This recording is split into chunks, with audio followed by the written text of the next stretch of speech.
Hi everyone, it's Ren here. Welcome to my room, guys. I hope you're well today. Today we're going to start a new series, which I hope you will enjoy and I hope will work out. We'll see in terms of the interest that it generates. But it's a series that I've decided to title The Practical INFJ. This is the first episode and it will take place over the next few months, hopefully in different episodes, and I already have plenty of topics that I want to discuss.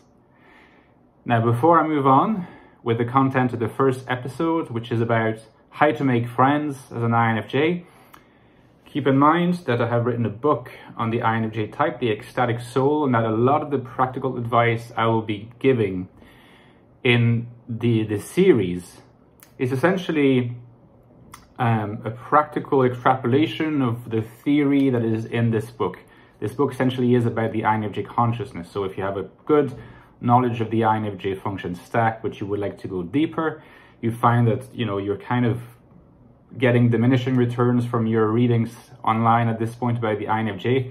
This is the next step. This is the book to get. It's available for less than $10 in the description box below at all the Amazon links of all the Amazon websites, in ebook and paperback format, the Ecstatic Soul. Any question, you let me know. And also, don't forget that the first link in the description box is a link to my Patreon page if you would like to support me to be more independent, to produce more videos and more books. This would be of tremendous help, and thank you already to those who have decided to support me. It is greatly appreciated. Now, I probably have to start with a number of if not disclaimers, at least some preliminary remarks. I'll try to make this short and sweet so that we can move on straight to our topic. So, quick remark about the origin of me having this idea about starting a series called The Practical INFJ. Recently I've been getting, maybe not just recently, maybe over the, even the last few years, I've been receiving comments asking me, for advice about very practical situations. And even more recently, I've been told by a follower, Coleman, I mentioned him before, he's always giving great advice. And he mentioned that my videos tended to focus a lot on the individual consciousness of the INFJ person, and perhaps a little bit less on the social dimensions of things, how to interact with other people, how to deal with concrete practical situations, and so on and so forth. And this caused me to think that that was an opportunity to broach new topics, but also caused me to think, how come I have preferred the sort of individualistic path so far? And the reason appeared to me quite quickly, quite clearly. The reason is that as soon as you start making videos about practical side of things, the advice, in other words, becomes quite practical. You also, in some sense, lay in a claim to a universality of application to your audience, regardless of whether they're INFJs or not, and regardless of the particular types of INFJs they are. You have to understand that Jungian existentialism and the exploration of the INFJ consciousness that I develop in this book and in my work more generally is also something that comes from a personal place. Because at the end of the day, whatever video you watch, you have to trust it on the authority of the speaker that their advice applies to you so that you can try to implement it. Now, that's a big commitment to make. It's a big promise, risky promise to make for whoever dispenses the advice.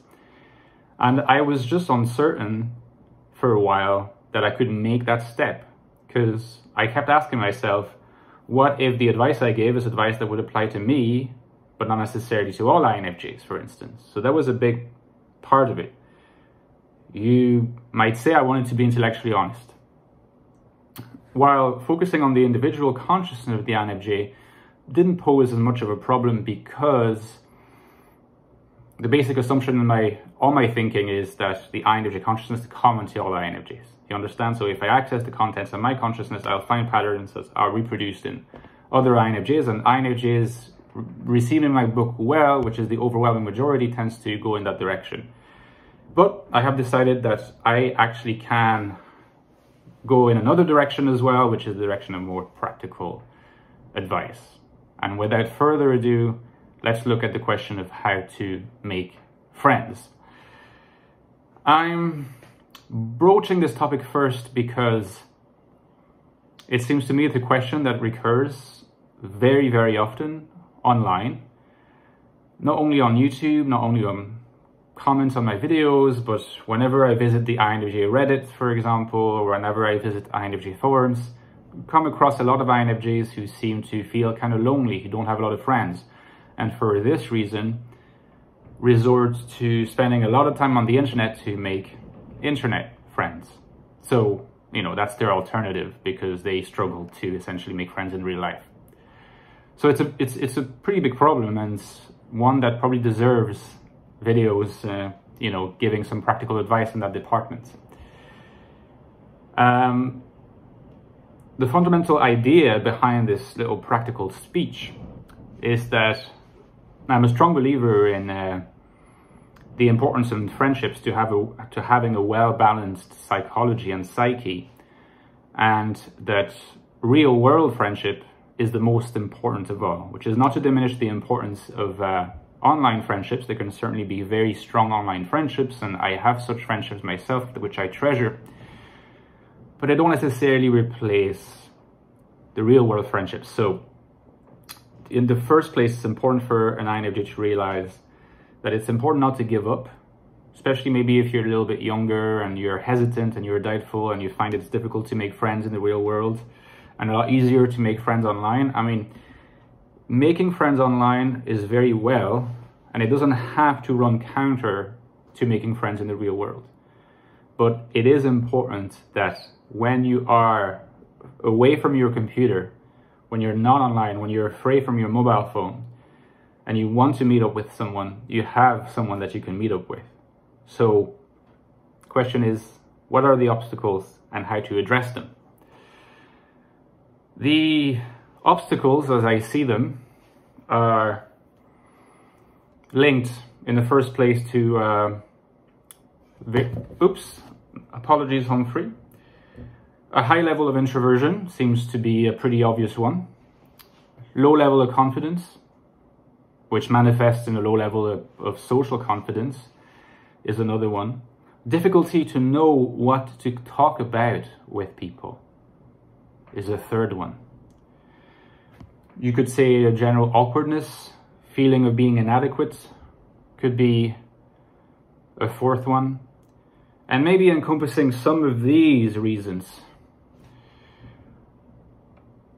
a feeling of strong idiosyncrasy related to NI dominance. So that could be a fifth one, but encompasses some of the previous obstacles that I mentioned. So now we can sort of move on to how to address those obstacles in order to secure friendships in the world. One thing that's important to realize is that, based on my experience, most people are not confident. In other words, it's tempting to think that if you're socially anxious and you don't really know how to talk to people, and you are lacking in self-confidence because you do a lot of self-questioning, which tends to be quite common among INFJs, it's all too easy to assume that other people are way more confident than you are and much more comfortable. In other words, you paint yourself in black and everything you see on the outside is white, or at least a light gray. Now, that's actually very much not the case. There's some people who are quite confident by nature. They usually tend toward extroversion, by the way, so that leaves a lot of introverts available for talking to, but obviously extroverts are good as well. So don't assume that other people are more confident than you and would be appalled, repelled, frustrated by a certain hesitancy. What people will value is if you have interesting things to share, if you have interests that they find pretty cool, that they like listening to what you have to say about topics that you're interested in, and if you have some key human qualities, if you're warm, if you're a good listener, if you are available, helpful, loyal as a friend, these things are quite important. The other thing to have in mind is that a lot of people who may seem as if they have nothing in common with you might seem this way because you've spent so much time on your own that you've started painting them in a certain way which would surprise you if you opened up to them.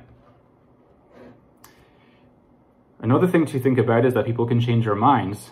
Perhaps you had some experience at some point in college or in school and you felt you were being ostracized. First of all, when, people are young, when they're kids, they tend to be a bit stupid. They also have short memories.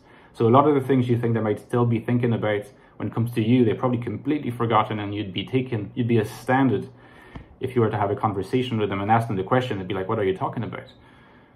To use my own example, this is something that happened to me. Like when I was in school at some point, I won't go into the detail, but something happened to me that I was very ashamed of. And there are some people in my hometown that I know from back then.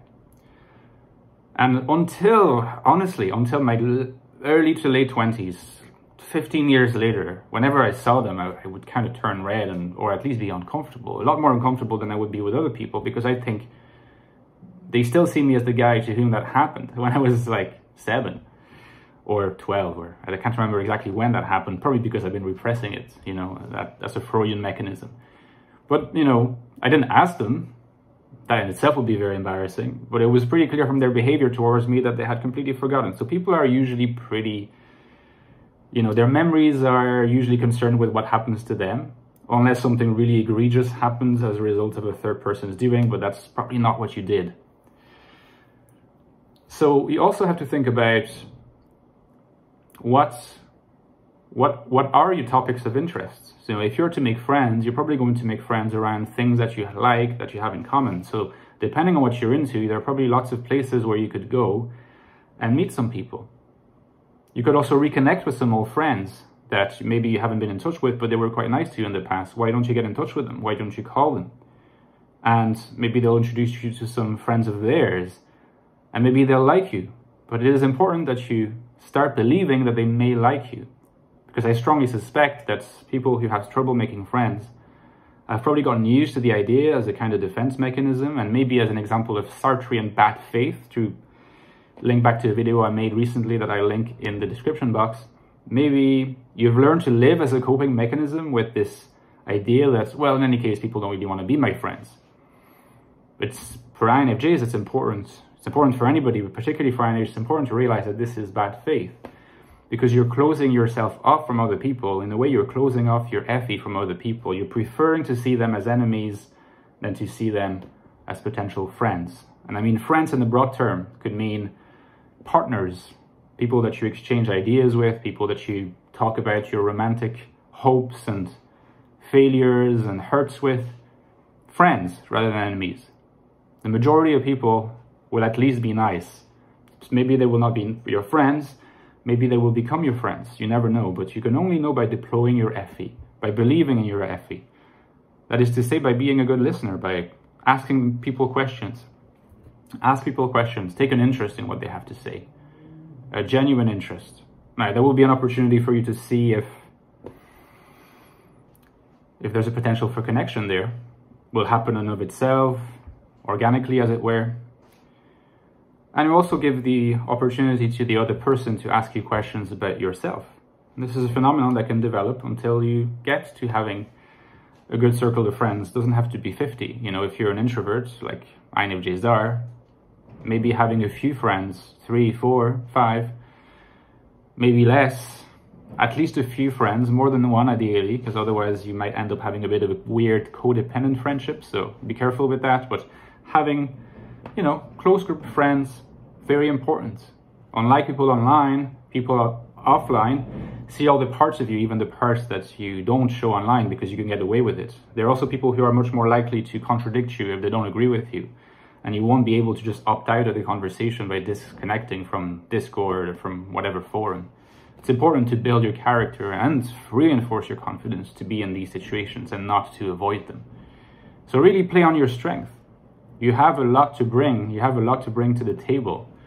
And people are going to be interested in you if you approach them in an open spirit, not being scared of them, not assuming that they're going to judge you for not being interesting or for being introverted, realizing that they're probably just as insecure as you are deep down, and they're also looking to connect around shared interests. Be a good listener, Be yourself. Don't try to be someone else, because it's going to turn against you eventually. Just be yourself. And don't take it personally when you're being criticized. Don't take it personally when someone disappoints you. You're allowed to be hurt, but don't go back into bad faith by thinking that if someone disappoints you, it's just proof that you're not meant to have friends. Because that's just a way of opting out. And it's on you, and it's not a good idea. I can tell you from my personal experience that I have many friends, online and offline. This is not to congratulate myself, but to show you that it's very possible to be an INFJ and to achieve this. Now, let me know in the comments if this was in any way helpful, and suggest some more ideas for practical episodes of the practical INFJs in the future. Drop a like, a comment, subscribe. Don't forget about my Patreon page, and I'll see you soon, guys. Bye-bye.